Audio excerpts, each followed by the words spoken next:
Hey guys, this is Aaron Linson, and I wanted to kind of talk about the Apple Watch and Apple in general, and why I think the Apple Watch is a bad move, and why I think the new MacBook Pro is even a worse move. So let's go ahead and start up with the Apple Watch.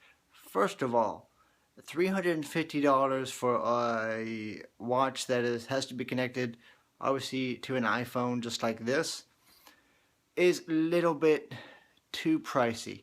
And plus, the plastic band you get is even more ridiculous. Couple that with, if you want a better band on it, you have to pay $50, I think, for the stainless steel one or whatever. So those prices are ridiculous, and I'm going to wait. Although I would like for testing, I'm going to wait for the second generation, for the second one in 2 years. In a year. So we're going to wait for that. And let's talk about the new MacBook Pro for a minute. Not the Mac Pro, just the MacBook Pro.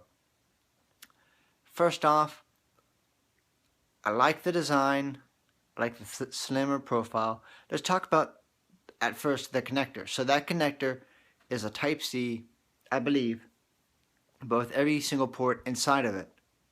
So the problem with that is you have to go buy a $70 adapter, which again, people are going to do. But in my opinion, I would just go buy a later generation MacBook Pro, because for me, as an audio engineer, you take out all those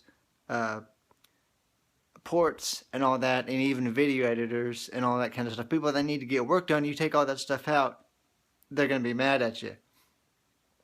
Now let's talk about the graphics, or not the graphics, the processor. So that processor is a 1.1 gigahertz processor inside that thing. So again, the problem with that is it's almost like a netbook. Well, actually, essentially, it is a netbook, because not only do you have a very low RAM situation, you also have a very low gigahertz processor, which is not very good for audio editing or for video editing, or even more tasks, higher tasks that require a better processing unit. So you're kind of shooting yourself in the foot. And the third thing on that list is the lack of, or not the lack of, the amount of money that you had to pay for that. So that's $1,200.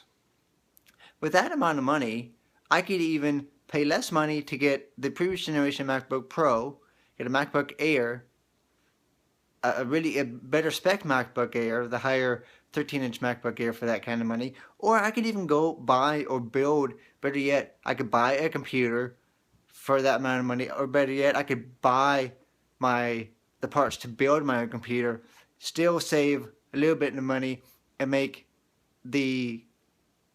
my own build computer faster than that, and for what I need it for that amount of money.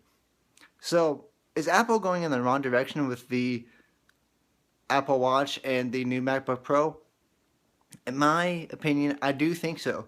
Because even though while a lot of people are going to buy both products, I just feel that they're not realistically looking at the professionals that use these devices, or the consumers. Although people are going to buy it, and it's never detracted, but a lot has been said about the one-port application, and I don't like that one-port application.